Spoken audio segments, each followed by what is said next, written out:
When I watched Icarus, what stood out to me wasn't just the story itself, but how communication changes when trust, power, and risk are involved.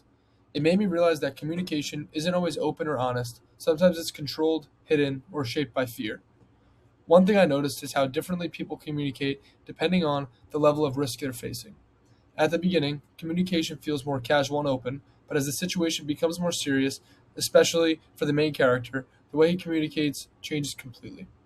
He becomes more cautious, more selective with what he says, and more aware of who might be listening.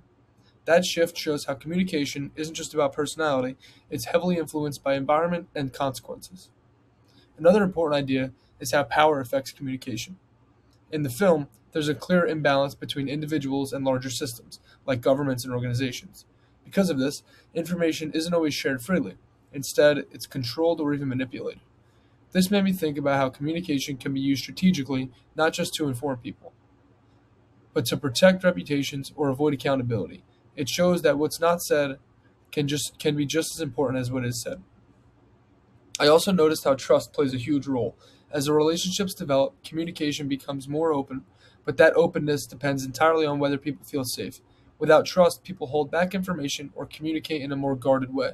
This made me realize that effective communication isn't just about clarity, it's about creating an environment where people feel secure enough to be honest.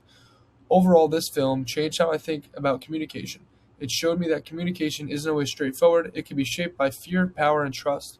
It made me think it made me realize that also I have to really understand what someone is communicating. You have to also consider what situation they're in, not just the words they're saying.